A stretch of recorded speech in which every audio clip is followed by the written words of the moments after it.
संविधान के जनक। अब यह निश्चित हो गया है कि डॉक्टर अंबेडकर भारतीय संविधान के मुख्य निर्माता थे। आज 20वीं सदी का उन्हें बहुत बड़ा स्मृतिकार माना जाता है। कौन सी परिस्थितियां उन्हें ऐसे उच्च शिखर पर ले गईं, यह देखना आवश्यक है। अतः इस संविधान सभा में प्रवेश करने के पूर्व कुछ महत्वपूर्ण घटनाओं का जिक्र यहाँ करना आवश्यक है। जून 1945 में डॉक्टर अंबेडकर का एक महत्वपूर्ण ग्रंथ कांग्रेस और गांधी ने अछूतों के लिए क्या किया प्रकाशित हुआ, जो कांग्रेस, गांधी तथा गांधीवाद की समीक्षा का एक प्रामाणिक विवेचन है। डॉक्टर साहब का मुख्य विचार यह था कि कांग्रेस पार्टी ने सन 1917 में एक प्रस्ताव पास कर जो अछूतों की समस्याओं को स्वीकार किया, वह एक दिखावा अधिक था। गांधी और कांग्रेस ने दलितों को राष्ट्र जीवन में एक स्वतंत्र तत्व के रूप में उभरने से रोका और उनकी अयोग्यताओं तथा पीड़ाओं की ओर कोई विशेष ध्यान नहीं दिया। डॉक्टर अंबेडकर ने गांधीवाद का प्रबल खंडन किया और लिखा कि सामाजिक तथा आर्थिक दृष्टि से गांधीवाद एक प्रतिक्रियावादी विचारधारा है जो दलितों के लिए बड़ी खतरनाक है। वह दोषपूर्ण विश्वासों तथा सुरक्षाओं से दूषित है। अतएव डॉक्टर अंबेडकर ने अछूतों को चेतावनी दी कि वे गांधीवाद से सावधान रहें। भारतीय राजनीति में किप्स योजना तथा राजाजी योजना के बाद हिंदू मुस्लिम समान प्रतिनिधित्व की बातें प्रारंभ हो गईं और समान प्रतिनिधित्व के विषय में समझौता हुआ, जिसके अनुसार वायसराय की कार्यकारिणी समिति में बराबर स्थान मिलना निश्चित हुआ। इस समझौते का एक और उद्देश्य यह भी था कि कांग्रेस की वर्किंग कमेटी के सदस्य को रिहा किया जाए। यह योजना वायसराय लॉर्ड वेवेल के पास पहुंची, जिसके आधार पर वेवेल योजना का निर्माण हुआ। 2 जून 1945 को लॉर्ड साहब ने अपने ब्रॉडकास्ट भाषण में कहा, प्रस्तावित नई काउंसिल प्रमुख जातियों का प्रतिनिधित्व करेगी और उसमें स्वर्ण हिंदुओं तथा मुसलमानों की संख्या समान होगी। इसके बाद शिमला कॉन्फ्रेंस हुई, जिसमें जिन्ना इस बात पर अड़ गए कि सभी मुसलमान सदस्यों का निर्वाचन करने का अधिकार मुस्लिम लीग को ही मिलना चाहिए। उधर कांग्रेस ने 5 मुस्लिम सदस्यों में से कम एक कांग्रेसी मुस्लिम सदस्य पर बल दिया, परंतु जिन्ना न माने और शिमला कॉन्फ्रेंस असफल हो गई। इस बीच लॉर्ड वेवेल अगस्त 1945 में लंदन कुछ सलाह करने गए और लौट कर सितंबर में आम चुनाव की घोषणा की। फलतः सभी दलों ने चुनाव तैयारियां आरंभ कर दी। कांग्रेस के पास अधिक धन था, उसकी चुनाव मशीनरी भी सुदृढ़ थी, अतः उसने भारत छोड़ो नारे के साथ चुनाव अभियान शुरू कर दिया। उधर जिन्ना ने पाकिस्तान या नष्ट हो जाओ का नारा लगाया, जिसकी पूर्ति के लिए मुस्लिम समाज ने बहुत पैसा दिया। परंतु फिर भी डॉक्टर साहब ने पूना की एक सभा में चुनाव अभियान शुरू कर दिया। वे जहां कहीं भी गए, उन्होंने दलितों से यह अपील की कि वे स्वयं संगठित हों और राजनीतिक सत्ता के लिए संघर्ष करें। उन्हें शासक जाति बनकर अपने अधिकारों की स्वयं रक्षा करनी चाहिए। उन्होंने यह भी कहा कि फिलहाल ही में संविधान सभा का निर्माण होगा, जिसमें अपने प्रतिनिधियों का होना आवश्यक है।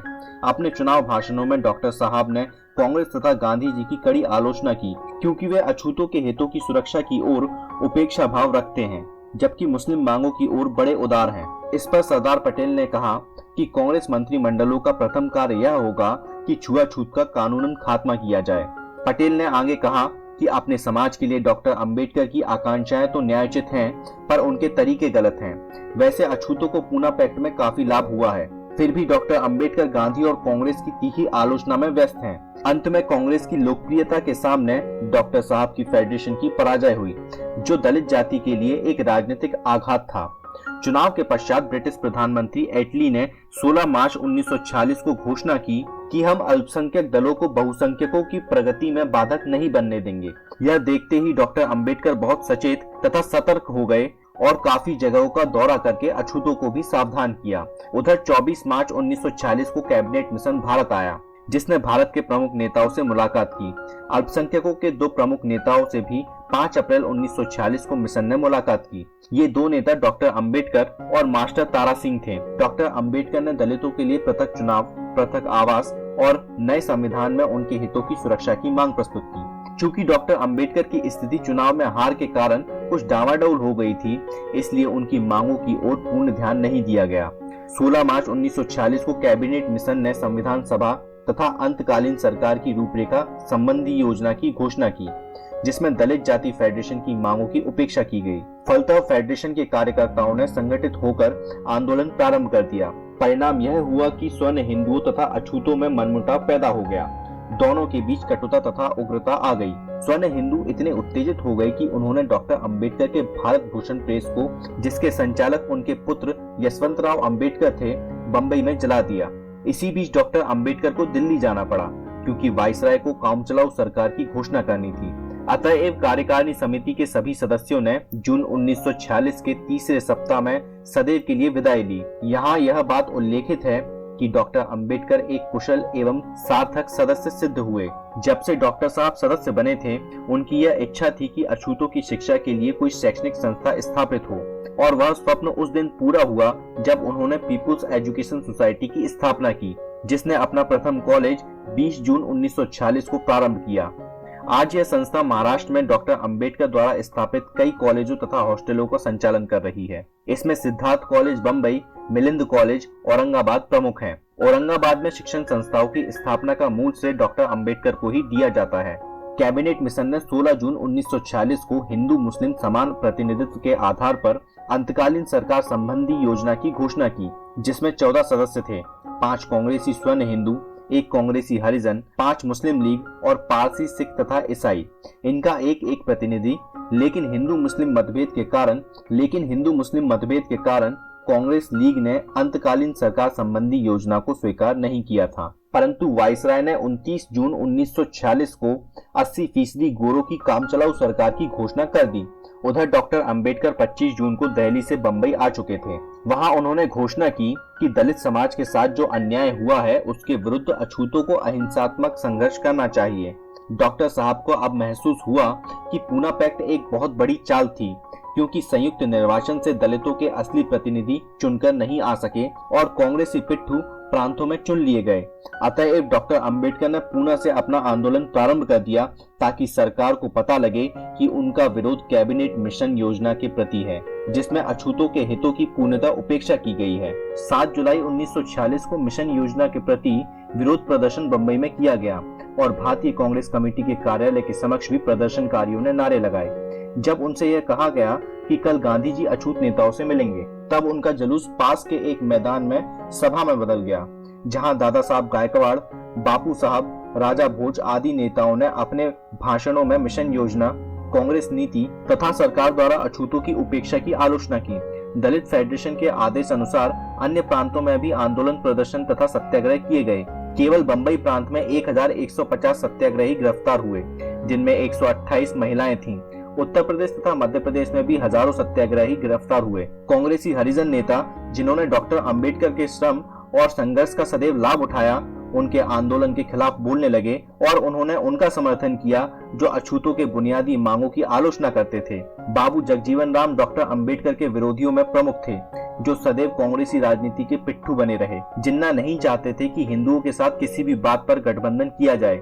अतएव मुस्लिम लीग ने 29 जुलाई 1946 को कैबिनेट मिशन के दीर्घकालीन तथा अंतकालीन दोनों प्रस्तावों को अस्वीकृत कर दिया और पृथक पूर्ण पाकिस्तान की मांग की। इस मांग के अनुसार मुस्लिम लीग ने 16 अगस्त 1946 को खुला संघर्ष दिवस मनाकर हिंदुओं तथा कांग्रेसी सरकार के विरुद्ध विद्रोह प्रारंभ कर दिया। कलकत्ता तथा नोआखाली के मुसलमानों ने छूत तथा अछूत हिंदुओं पर पाशविक अत्याचार किए। भारत के अन्य क्षेत्रों में भी अनेक सांप्रदायिक दंगे हुए, जिनके कारण हजारों स्त्री पुरुष तथा बच्चे मारे गए। जब लीग ने मिशन योजना को अस्वीकृत कर दिया, तब वायसराय ने कांग्रेस को अंतरिम सरकार गठित करने के लिए बिना शर्त निमंत्रित किया। 24 अगस्त को सरकार के 14 सदस्यों के नाम की घोषणा की गई, जिसमें दलित जाति के सदस्य के रूप में जगजीवन राम जी का नाम भी था। उस समय डॉक्टर अंबेडकर फेडरेशन की पूना में हो रही बैठक में थे। उन्होंने शीघ्र ही ब्रिटिश प्रधानमंत्री एटली को ता दिया कि केंद्रीय सरकार में कम से कम 2 सीटें अछूतों को मिलनी चाहिए। कांग्रेस ने हिंदू मुसलमान समान प्रतिनिधित्व स्वीकार करके मुसलमानों को संख्या से अधिक प्रतिनिधित्व दिया था, परंतु इस बात का कोई ध्यान नहीं रखा कि अछूतों को भी उनकी संख्या अनुसार प्रतिनिधित्व मिले। निश्चय ही गांधी तथा कांग्रेस ने अछूतोद्धार की अपेक्षा मुस्लिमों उद्धार का ध्यान अधिक रखा और परिणाम यह निकला कि लॉर्ड माउंटबेटन ने राजनीतिक स्थिति का अध्ययन कर 3 जून 1946 को 2 केंद्रीय सरकारों और 2 संविधान सभाओं की घोषणा की। नेहरू तथा गांधी ने अखिल भारतीय कांग्रेस समिति पर दबाव डाला कि वह भारत के विभाजन को स्वीकार कर ले। महात्मा गांधी ने जो पाकिस्तान की मांग को एक पाप मानते थे और विभाजन के समर्थकों से ये कहते थे कि भारत के टुकड़े करने से पहले मेरे टुकड़े कर दो, अपने अंदर के राजनीतिज्ञ की प्रेरणा से ओतप्रोत होकर भारत के विभाजन को स्वीकार कर लिया। सत्ता की भूख ने नेताओं को दबोच रखा था, इसलिए जो कुछ मिला जाए उसे लिया जाए की नीति ने देश का विभाजन करवा दिया। इस प्रकार 2 जुलाई 1947 को माउंटबेटन योजना के अंतर्गत भारत के 2 टुकड़े हो गए, भारतीय संघ और पाकिस्तान। 15 अगस्त 1947 के दिन ये दोनों राज्य स्वतंत्र हो गए। बड़े संघर्ष के पश्चात भारत को राजनीतिक स्वतंत्रता तो मिली, पर दुखंत की स्थिति में इस विभाजन की राजनीति में अछूतों को कुछ भी नहीं मिल पाया था। इसलिए डॉक्टर अंबेडकर बड़े चिंतित थे। उन्होंने जीवन भर संघर्ष किया और दलितों ने बड़ी कुर्बानियां की, अपनी जानें दी, पर अंत में कोई ठोस फल नहीं मिला। अतएव अपने अंतिम प्रयास की दिशा में डॉक्टर अंबेडकर 5 अक्टूबर 1946 को लंदन पहुंच गए थे। वहां वह मंत्रियों, राजनीतिज्ञों और विशेषज्ञों से मिले ताकि अछूतों के हितों की अच्छी सुरक्षा का मार्ग निकाल सकें। लगभग सभी ने यह सलाह दी कि वह दलितों के अधिकारों के लिए संविधान सभा में ही संघर्ष करें, क्योंकि शीघ्र ही भारतीय अपने भाग्य के विधाता बनने वाले हैं। डॉक्टर अंबेडकर चाहते थे कि दलितों को जनसंख्या के आधार पर प्रांतीय तथा केंद्रीय असेंबली तथा मंत्रिमंडल में प्रतिनिधित्व प्राप्त हो। वे लंदन के वार्तालापों से समझ गए कि अब अछूतों के हितों का निर्णय भारतीयों के हाथ में है। वे भारत लौट आए और दलितों की स्थिति पर गंभीर चिंतन करने लगे। मुस्लिम लीग ने यद्यपि संविधान सभा का बायकॉट किया, पर संविधान सभा का अधिवेशन 9 सितंबर 1946 को डॉक्टर सच्चिदानंद सिन्हा की अध्यक्षता में प्रारंभ हुआ। सर्वसम्मति से डॉक्टर राजेंद्र प्रसाद को संविधान सभा का स्थायी अध्यक्ष 11 दिसंबर को चुना गया। इस संविधान सभा में देश के सभी गणमान्य राजनीतिज्ञ, नेता, विद्वान और वकील लोग चुनकर आ गए थे। डॉक्टर अंबेडकर संविधान सभा में सीधे मार्ग से न आ सके। वे बंगाल विधानसभा से दलितों के प्रतिनिधि के रूप में मुस्लिम लीग की सहायता से निर्वाचित होकर आए। इस प्रकार संविधान सभा में देश के महापुरुषों का संगम हो गया। 13 दिसंबर को जवाहरलाल नेहरू ने एक प्रस्ताव पेश करके भारत के ध्येय की घोषणा संविधान सभा में की, जिसमें भारत को स्वतंत्र, सार्वभौम, सत्ता प्राप्त प्रजातंत्र कहा गया। नेहरू ने बड़ी ही विद्वता से प्रस्ताव पेश किया था, पर कानून के मर्मज्ञ डॉक्टर M.R. जयकर ने प्रस्ताव पेश कर यह कहा कि नेहरू के प्रस्ताव को उस समय तक स्थगित कर दिया जाए जब तक कि मुस्लिम लीग और भारतीय राज्यों के प्रतिनिधि सभा में न आ जाएं। इस पर कांग्रेस के बॉस बिगड़ गए, परंतु शीघ्र ही अध्यक्ष ने अन्य सदस्यों से पूछा कि कोई कुछ कहना चाहता है, तो केवल डॉक्टर अंबेडकर ही एक ऐसे व्यक्ति थे जिन्होंने जम करके संशोधन प्रस्ताव का समर्थन किया। सारा सदन उस समय देखता रह गया जब डॉक्टर साहब ने कांग्रेस सहित नेहरू प्रस्ताव की आलोचनात्मक समीक्षा की। उन्होंने कहा कि नेहरू का प्रस्ताव अपूर्ण है, जिसमें बहुत सी कमियां हैं। जब संविधान सभा में देश के सभी लोगों का प्रतिनिधित्व नहीं, तो उसे यहाँ लाना जल्दबाजी होगा। अपने मुस्लिम भाइयों को यहाँ लाने का पुनः प्रयास किया जाए और यह भी प्रयास किया जाए कि प्रस्ताव में अन्य बातों के अलावा उन दीनहीनों के लिए भी कुछ संकेत किए जाएं जो भारत के मूल निवासी हैं और जिन्होंने सदियों से यातनाओं के अतिरिक्त अन्य कुछ नहीं देखा है। डॉक्टर साहब द्वारा आलोचना के बाद उस प्रस्ताव को अगली अवधि तक स्थगित कर दिया गया। संविधान सभा का अगला अधिवेशन जनवरी 1947 में हुआ और तब जाकर नेहरू प्रस्ताव 20 जनवरी को पास घोषित किया गया।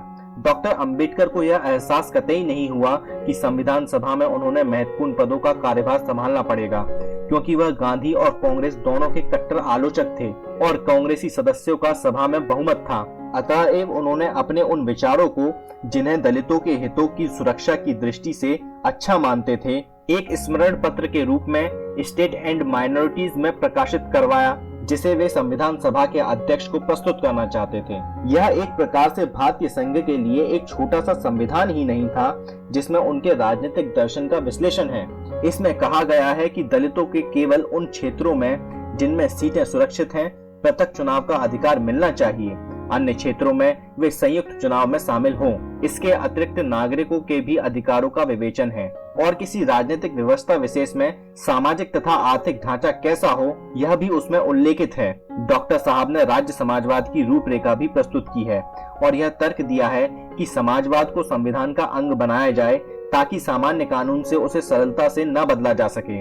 यदि जनतंत्र को एक मनुष्य एक मूल के सिद्धांत तक जीवित रखना है, तो संविधान को न केवल राजनीतिक ढांचे का निर्माण करना चाहिए, बल्कि आर्थिक ढांचे का स्वरूप भी निर्धारित होना चाहिए। 29 अप्रैल 1947 के दिन संविधान सभा ने सरदार पटेल द्वारा प्रस्तावित उस धारा को पास किया, जिसमें यह ऐतिहासिक घोषणा हुई, किसी भी रूप में छुआछूत समाप्त है और छुआछूत के कारण किसी पर अयोग्यता थोपना दंडनीय अपराध है। सरदार पटेल द्वारा इस प्रस्ताव को पेश करना तो सौभाग्य की बात थी ही, बल्कि समस्त भारत के लिए यह स्मरणीय दिवस था, क्योंकि सदियों से चला आ रहा छुआछूत का हिंदुओं पर लगा कलंक साफ हुआ।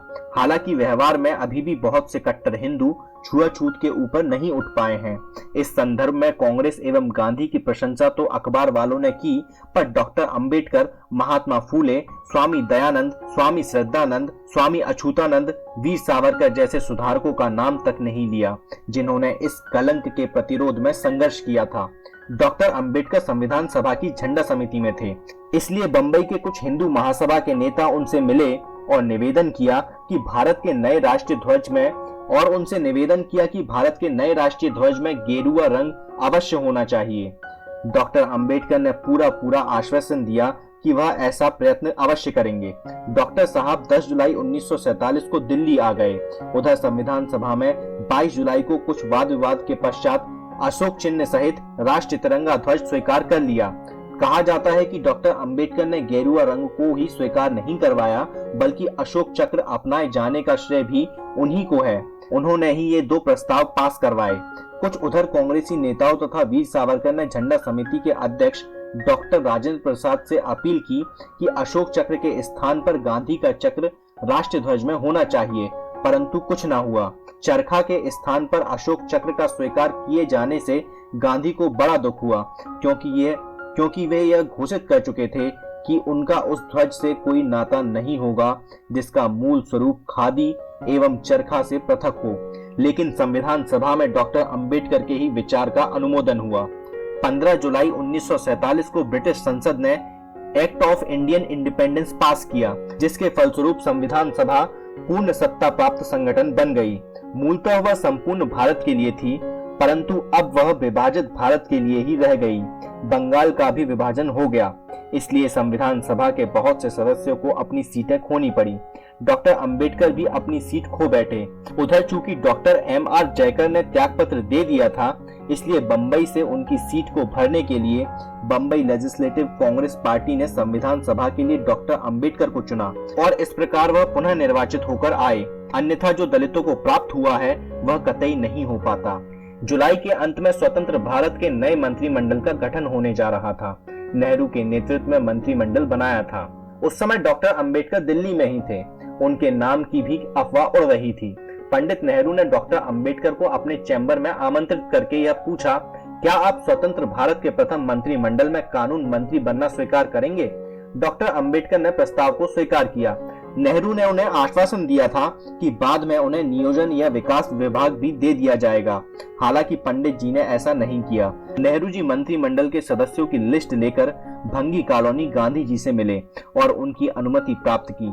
कांग्रेस तथा गांधी, जो अंबेडकर के कट्टर आलोचक थे, अब डॉक्टर साहब के साथ कुछ सुलहनामा की ओर झुक रहे थे। अभी तक उन्होंने डॉक्टर साहब की उपेक्षा की थी, परंतु अब वे उनकी योग्यता एवं अनुभव का स्वतंत्र भारत के निर्माण में उपयोग करना चाहते थे। और उधर डॉक्टर अंबेडकर ने भी अपनी ओर से उन भूतकालीन कटुताओं एवं विरोधों को भुला दिया था, जिनसे उनके बीच निरंतर तनाव बना रहता था। 29 अगस्त 1947 को संविधान सभा ने संविधान प्रारूप की समिति की नियुक्ति की, जिसमें डॉक्टर अंबेडकर को भी मनोनीत किया गया। डॉक्टर साहब को कुछ आश्चर्य तो अवश्य हुआ, परंतु उस समय उन्हें और भी आश्चर्य हुआ जब उन्हें प्रारूप समिति का अध्यक्ष भी चुना गया। निसंदेह जिस अछूत को जीवन भर कष्टों, कठिनाइयों एवं अपमानों का सामना करना पड़ा हो, आज उसको संविधान निर्माण की प्रक्रिया में सर्वोच्च स्थान मिला। भारतीय इतिहास में एक दलित के लिए यह न केवल आश्चर्यजनक बल्कि बहुत ही बड़ी उपलब्धि थी। भारत ने अपना कानून वेता, नया मनु तथा नया स्मृतिकार उस जाति में से चुना जिसे सदियों से कुचला एवं शोषित किया गया। नए स्वतंत्र भारत ने कानून बनाने का कार्यभार एक ऐसे महापुरुष को सौंपा जिसने कुछ ही वर्ष पूर्व मनुस्मृति, हिंदुओं की संहिता का अग्निदाह किया था। एक ओर डॉक्टर अंबेडकर को नया उत्तरदायित्व मिला, तो दूसरी ओर वह सिद्धार्थ कॉलेज बंबई की देखभाल भी कर रहे थे, ताकि वह निरंतर विकास करता रहे। संविधान प्रारूप समिति का ही इतना कार्य था कि डॉक्टर साहब को बहुत परिश्रम करना पड़ा। उस स्थिति में जबकि उनका स्वास्थ्य काफी गिर चुका था, उनकी टांगों में दर्द रहता था और वह मधुमेह से पीड़ित थे। उनको यह भी चिंता थी कि पाकिस्तान में जो दलित जाति के स्त्री पुरुष हैं, उनका क्या होगा। उन्होंने उन्हें उत्साहित किया था कि वे इस्लाम को जबरन कबूल न करें। उनको शीघ्र ही भारत वापस बुलाने का कार्यक्रम बनाया जाएगा। डॉक्टर अंबेडकर ने नेहरू जी से भी अपील की कि पाकिस्तान में रहने वाले सभी दलितों को यहाँ लाने के लिए शीघ्र ही पग उठाएं। इस प्रकार डॉक्टर अंबेडकर अनेक प्रकार के कार्यों में व्यस्त रहकर नए संविधान के निर्माण में जुट गए थे। उनके कंधों पर संविधान प्रारूप समिति का कितना भार था, यह टीटी कृष्णाचारी के 5 नवंबर 1948 के उस भाषण में स्पष्ट है जो उन्होंने संविधान सभा में दिया था। सदन संभवतः इस बात से अवगत है कि आपके द्वारा 7 मनोनीत सदस्यों में से एक ने इस्तीफा दे दिया था, उसकी पूर्ति की गई। एक सदस्य की मृत्यु हो गई पर उनके स्थान की पूर्ति नहीं हुई। एक दूर अमेरिका में है और उनका स्थान भी नहीं भरा गया। एक सदस्य राजकीय मामलों में व्यस्त है, अतएव उनका स्थान भी उस सीमा तक खाली रहता है। स्वास्थ्य कारणों से 1 या 2 सदस्य दिल्ली से दूर हैं और वे भी अपना काम नहीं संभाल पाते। इसलिए कुल मिलाकर संविधान के प्रारूप को तैयार करने का सारा उत्तरदायित्व डॉक्टर अंबेडकर पर ही आ गिरा और मुझे यह कहने में कोई झिझक नहीं है कि हम उनके प्रति बड़े आभारी हैं उस काम को ऐसी स्थिति में पूर्ण करने के लिए जो प्रशंसनीय है। अधिकतर डॉक्टर अंबेडकर और उनके सचिव ने ही सारा काम संभाला और वह ऐतिहासिक कार्य लगभग पूरा हो चला था। संविधान अभी तक पूरा नहीं हुआ था कि देश की राजनीति में उथल पुथल मच गई, क्योंकि लोग भारत के विभाजन की पीड़ा को शांत नहीं कर पाए थे। नेहरू ने यह स्वीकार किया कि विभाजन से देश में काफी खून खराबा हुआ। लोगों का गांधीवाद से विश्वास उठने लगा। कांग्रेसी नेताओं के मन की शांति भी भंग हो गई। राजऋषि टंडन ने तो एक मीटिंग में यहाँ तक कह दिया कि भारत के विभाजन के लिए गांधी जी का निरपेक्ष अहिंसा का सिद्धांत अधिकांशतः उत्तरदायी है। भारत के स्वतंत्र होने के 24 घंटे पूर्व लोगों ने गांधी जी के कलकत्ता निवास स्थान पर पथराव किया। उधर गांधी जी ने 13 जनवरी 1948 को अपना प्रसिद्ध उपवास प्रारंभ कर दिया, इसलिए कि सांप्रदायिक दंगे में उजड़े मुसलमानों को पुनः दिल्ली में उनके घरों में बसाया जाए, टूटी मस्जिदों की मरम्मत कराई जाए और उन्हें मुसलमानों को ही सौंपा जाए। इन दबावों के कारण भारत सरकार को पाकिस्तान को 55 करोड़ रुपए की अदायगी करनी पड़ी। हालांकि इसके विरोध में काफी प्रदर्शन हुए। इस प्रकार उलझन तथा हताशा से परिपूर्ण वरण में नाथूराम गोडसे ने महात्मा गांधी की 30 जनवरी 1948 के दिन हत्या कर दी। ऐसे तनावपूर्ण वातावरण में फरवरी के अंतिम सप्ताह में डॉक्टर अंबेडकर ने संविधान का प्रारूप तैयार करके संविधान सभा के अध्यक्ष को प्रस्तुत कर दिया, जिसे डॉक्टर साहब ने 16 नवंबर 1948 को संविधान सभा के समक्ष पेश किया। उसमें 8 सूचियां और 315 धाराएं थीं। अधिकांश सदस्यों ने डॉक्टर अंबेडकर की विद्वता, परिश्रम और कर्तव्य निष्ठा की भूरी भूरी प्रशंसा की। प्रारूप के तीसरे वाचन के समय डॉक्टर अंबेडकर ने 5 नवंबर 1948 को सभा में कहा, संविधान सभा में मैं क्यों आया? केवल दलित वर्गों के हितों की रक्षा करने के लिए। इससे अधिक और मेरी कोई आकांक्षा नहीं थी। यहाँ आने पर मुझे इतनी बड़ी जिम्मेदारी सौंपी जाएगी, इसकी मुझे कोई कल्पना तक नहीं थी। संविधान सभा ने मुझे प्रारूप समिति में नियुक्त किया, तब मुझे आश्चर्य हुआ ही, परंतु जब प्रारूप समिति ने मुझे अपना अध्यक्ष चुना तो मुझे आश्चर्य का धक्का सा लगा। संविधान सभा और प्रारूप समिति ने मुझ पर इतना विश्वास करके मुझसे यह काम संपन्न करवाया, उसके लिए मैं उनके प्रति कृतज्ञता प्रकट करता हूँ। उन्होंने आगे कहा कि संविधान कितना ही अच्छा हो, यदि उसको व्यवहार में लाने वाले लोग अच्छे ना हो तो संविधान निश्चय ही बुरा साबित होगा। अच्छे लोगों के हाथों में बुरा संविधान भी अच्छा साबित होने की संभावना बनी रहती है। भारत के लोग भविष्य में कैसा व्यवहार करेंगे यह कौन जान सकता है। डॉक्टर अंबेडकर ने बड़े ही मर्मस्पर्शी शब्दों में यह कहा, मुझे चिंता इस बात की बड़ी है कि भारत ने पहले अपनी स्वतंत्रता ही केवल नहीं खोई, बल्कि वह अपने ही लोगों के विश्वासघात और बदमाशी से खोई गई थी। देश एक समय स्वतंत्र था, परंतु जो देश एक बार अपनी स्वतंत्रता खो बैठा, दूसरी बार भी खो सकता है। क्या इतिहास अपने को दोहराएगा? इस बात से मेरा मन चिंताग्रस्त है। जातियों और पंथों के रूप में अपने पुराने शत्रुओं के अलावा हमारे देश में अनेक दल हैं जो विरोधी विचारधारा तथा मार्गों का पोषण करते हैं। इसलिए संकुचित पंथ या पक्ष को प्रधानता दी गई तो देश फिर एक बार मुसीबतों में फंस जाएगा। अतः हमें दृढ़ता पूर्वक अपनी स्वतंत्रता की रक्षा रक्त की अंतिम बूंद तक करनी चाहिए। यदि हम लोकतंत्र की स्थापना करना चाहते हैं तो हमें अपने सामाजिक एवं आर्थिक लक्ष्य की प्राप्ति संवैधानिक ढंग से करनी चाहिए, अन्य हिंसात्मक तरीकों से नहीं। इस देश की राजनीति में जितनी भक्ति और नायक पूजा है उतनी अन्य किसी देश में नहीं है। धर्म में भक्ति मार्ग आत्मा की मुक्ति का मार्ग हो सकता है, परंतु राजनीति में भक्ति तथा नायक पूजा अधोगति का और अंत में अधिनायकत्व का मार्ग है, इसमें कोई संदेह नहीं है। स्वतंत्रता, समानता तथा भ्रातृभाव के आधार पर अधिष्ठित सामाजिक जीवन ही लोकतंत्र कहलाता है। समानता के बिना स्वतंत्रता का अर्थ बहुसंख्यकों के द्वारा अल्पसंख्यकों पर प्रभुत्व का होना है। 26 जनवरी 1950 को हमें राजनीति में समानता मिलेगी, पर सामाजिक तथा आर्थिक जीवन में असमानता रहेगी। भारतीय समाज में समानता का अभाव है। हमें इस विषमता का शीघ्रता से अंत करना चाहिए, अन्यथा विषमता से बुरी तरह पीड़ित लोग इस संविधान सभा द्वारा बड़े परिश्रम से खड़े किए गए लोकतंत्र के महल को मिट्टी में मिला देंगे। अंत में डॉक्टर अंबेडकर ने सभी भारतीयों से अपील की कि वे सामाजिक तथा मनोवैज्ञानिक अर्थ में एक राष्ट्र बने और जातियों का निषेध करें, जिनके कारण हम अवनति की स्थिति में आ गिरे। परस्पर जातिगत भेदभाव को भुलाकर हमें संगठित रहना चाहिए। जिस संविधान में हमने जनता के लिए, जनता का और जनता द्वारा राज्य तत्व अंतर्भूत किया है, वह संविधान दीर्घ काल तक बना रहे। ऐसा यदि हम चाहते हैं तो हमें देश के सामने संकटों को समझने में और उनका निराकरण करने में विलंब नहीं करना चाहिए। सभी नागरिकों को देश की सेवा करने का यह मार्ग अपनाना चाहिए। डॉक्टर अंबेडकर के इन शब्दों की बड़ी प्रशंसा की गई। उनमें उनकी देशभक्ति और राष्ट्र प्रेम की अभिव्यक्ति थी। सभी सदस्य शांतचित्त उनके भाषण को सुनते रहे और 26 नवंबर 1939 के दिन संविधान सभा ने नए संविधान को स्वीकार कर लिया।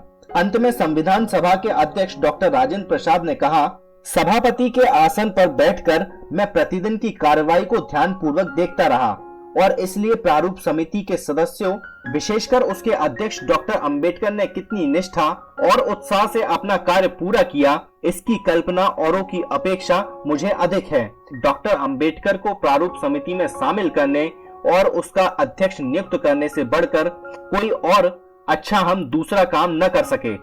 उन्होंने अपने चुनाव को न केवल न्यायोचित ठहराया, बल्कि उस काम में क्रांति का योगदान किया जिसे उन्होंने संपन्न किया। डॉक्टर राजेंद्र प्रसाद के भाषण के बीच में कई बार डॉक्टर अंबेडकर तथा उनके साथियों का करतल ध्वनि से स्वागत किया गया। स्वतंत्र भारत के संविधान के प्रमुख निर्माता को विद्वानों ने विभिन्न प्रकार की संज्ञा दी और जगह जगह उनका अभिनंदन किया गया। गांधी विचारधारा के एक साप्ताहिक पत्र ने डॉक्टर अंबेडकर को उपालि के समान बतलाया, जिसको बुद्ध के महापरिनिर्वाण के 3 माह पश्चात बौद्धों के दीक्षा समारोह में विनय के पूर्वाभिनय के लिए चुना गया था। एक विद्वान ने उन्हें आधुनिक मनु कहा तो दूसरे ने उन्हें 20वीं सदी का महान स्मृतिकार की संज्ञा दी।